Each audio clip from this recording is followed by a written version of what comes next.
So if you want to get anything from the female gender, you need to appeal to their emotions. Oh no. So All my right. Right here with me today is none other but good afternoon, everyone. My name is Oshibo Ali Oluwasegun. I work as a digital onboarding person with Cambridge. So I've been in the financial sector for like, let's say 8 years thereabout. Yeah. you know, that's So experience.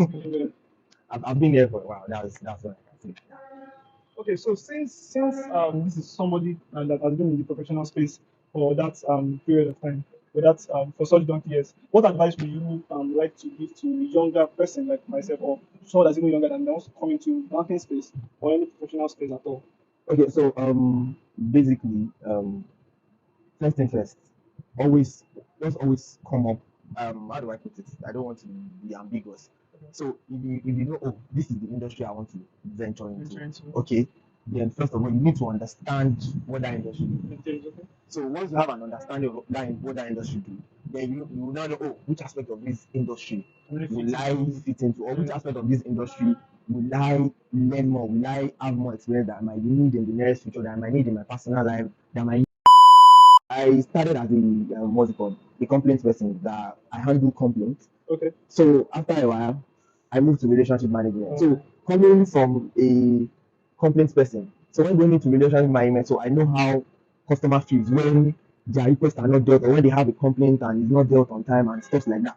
So yes, so I know how to manage customers. I know how to manage their expectations. So when I came into the RM, yeah, I struggled a bit. I'm very sure. I struggled a But bit. then, Sorry, it's relationship management. Some people call it account officer. okay. So when I took up that role, I struggled a bit with getting to manage customers because they are diverse customers. Okay. So you need to know, oh, this customer, this is what you like, this is what you like. So once I have that part, I don't have issues with my customers again. I just know, oh, once a customer, there are many customers that they now see me as a brother, the elderly one they see me as a son now. So it's just keep coming every day doing the thing and be ready to then have that curious mind that, oh, if they tell me, you cannot do this, okay, why can we not do this? But you can also make suggestions because I remember there were issues that, oh, they told me no, we cannot do that. I say, why now? What if we do this, and they tried to make it the other way, even though it wasn't what I wanted 100%, but they were able to tweak it a bit to give what I want, and so that's just it. Just keep pushing. Really, that's spot on. Okay, so personally, I've also seen persons that are very young, they want to venture into this professional space, but they have one or two limitations due to the fact that these young persons, fend for themselves. They are still very young. They are not married. They fend for themselves. So that ability to merge, having to work and school at the same time. You have several. It used to be a 1 in 5 thing years ago, but today we have virtually everybody does that. How do you advise me? How should people manage working and schooling at the same time? You have several. I had my master's while I was working too. Okay. So luckily for me, it was part time. So my lecture period then was 6 p.m. to 8 p.m. 8 p.m. in the night. Oh, really? So yes, so that was the lecture period. So once it's 5:30, luckily for me, my office wasn't too far from the lecture. Yes. So once it's 5:30, I'm due to leave the office.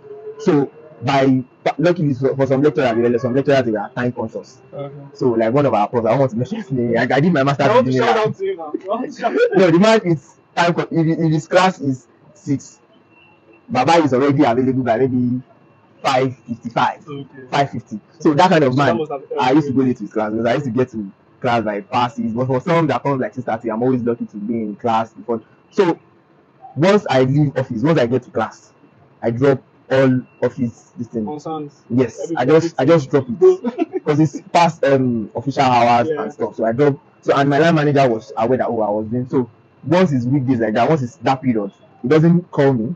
So till if there's anything that they need that requires my attention, So have you allowed to work with a female boss? Yes, my current line manager. I've only worked with a male boss once. Okay. Would you say there's a difference in the experience where your boss is a male and where your boss is a female? And so Be careful with the female gender. You know, if you want to get anything from the female gender, you need to appeal to their emotions. Oh no.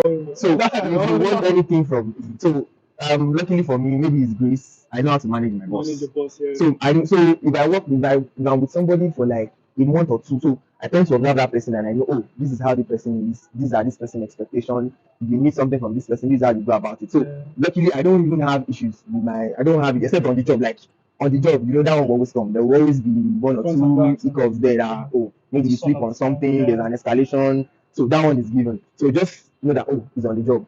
I mean, once he's on the job, you talk to me, I don't take grievances. I just understand he's on the job.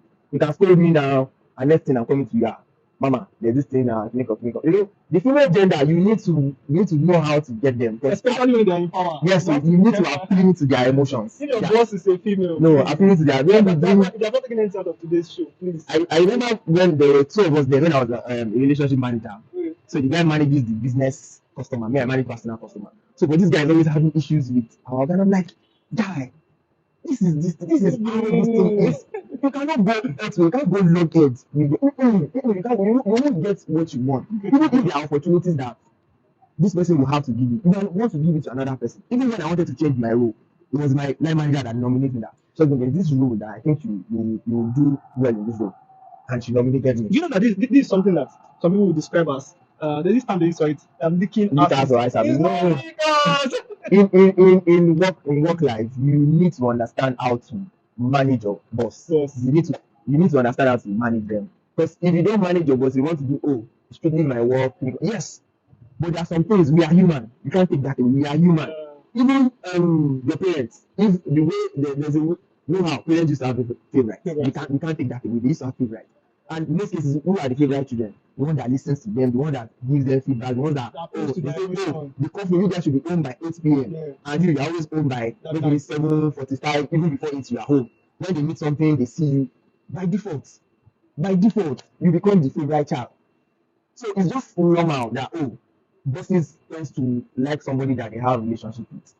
So it's just a matter of having. Yes, there's always a tiny line between leakers and managing your boss. Yes, Yeah. but you just need to know how to manage it. Because if you don't know how to manage that thing, trust me, I can remember when there was an escalation from ED, and so they had to cascade it down. Like the query had to cascade it down to me, and I'm like, how do I respond to this?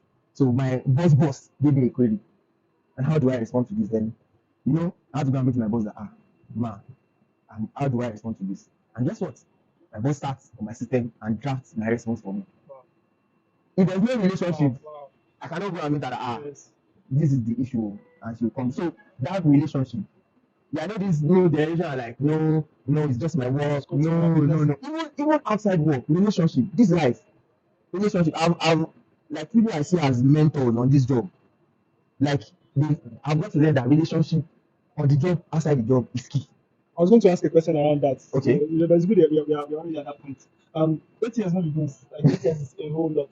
So what role would you say mentorship has played in helping you? Because before I used to think I'm also like a corporate. I used to think that just about you giving your best, being excellent at what you do. After I realized that you can be excellent and people will still drag you down if you are not socially intelligent. So what role would you say those that are ahead of you have played in holding your hand through this? Okay, so even I have two in the banking industry. I have two mentors. One just got retired recently, and one has left the banking industry for a while. He's currently holding a government appointment. Like he was a commissioner in one of the states. Now with this Tinubu administration. Name with them. Have you not mentioned? No, I don't need to mention it. So the one that just retired, what I've learned about him is be kind, be empathetic as a leader to your team member, to your seniors, to your subordinates, whoever. Don't be the boss or a subordinate that's always ready to throw your colleagues under the boss. Yeah. If there's any escalation or anything, I always like, I'm not the one. Always say, this has happened. What is the solution? Yeah. What is the way forward? And always be kind. Kindness, as in it goes a very long way. You don't know what that kindness. Because I see there are some people in my secondary school. I left secondary school 2006. There are some people that are in my secondary school that I hold so dear because there's one when I was in GS1. Names didn't even tell because he doesn't know me. If you put that one in now. But his name is Shukokunaya. Shout out to Shukokunaya wherever you So are. when I came into, I went to the secondary. So when I came in, I was like, how does things go there? Just so he was sleeping on the lower bunk, I was sleeping on the upper bunk. Like, come, how are you? So he asked me some questions, blah, blah, blah. Oh, okay. And he was always looking out for me. Like, I can't forget that kindness. Like, he's always looking out for me. So, have you done this? So, have you done this? Even when exam is approaching, you know what is in SS3, so SS3 has some liberties. Yeah. So there are some places SS3 go and read that you junior, you drive, oh yeah, let's go. So like anytime I just reminisce about my secondary school, it's always coming further. Oh, this senior, like it made me feel welcome into the school. Like, oh, these are the things you don't do. You know, I got a pre-orientation before the school orientation. Like before the school we organize a general orientation for the newcomers. But it gave me that orientation. It gave me that welcome. And cases like that, people I don't want to mention on the job. So this is my mentor. That kindness. Recently, he clocked 60 Wow. this year. So and people were so when I posted it, like, you know this man, you know this man. Everybody has been posting me. He must really be a good man, really a great man. I said, yes, he's really a great man. Like, because his friend is always saying, I'm lucky to have him as a mentor because it as in his mentorship outside the job, even outside the job, I could remember there were some personal issues I did discuss with him. I say, you know, he's well exposed, he's well read. This one I'm talking is a doctorate degree holder. So when it comes to travel, exposure is there. So there were a lot of things to tap from him. Even the marital life, because he has been there before. So it's somebody I go and meet that, oh, sir, these are the challenges I'm having. I say, okay, look at it this way, look at it this way. So in mentorship, no, you don't joke with it. And be careful about who you choose as your mentor, because if your life goal doesn't align, there's some mentors that might derail you. Yeah. So, but you personally know, oh, this is what I want for my life. And this person, I can see those attributes of what I want in my life and what I love to become in the future. So you can just, you know that, oh, this person, I can learn a lot, I can gain a lot from this person. That's what I'll say about mentorship. All right. Thank you guys for staying tuned. Thank you for staying to the very end of this interview session. It's been really great to have my brother here. All right, really great to have my brother. Thank you. It's a pleasure being here. So.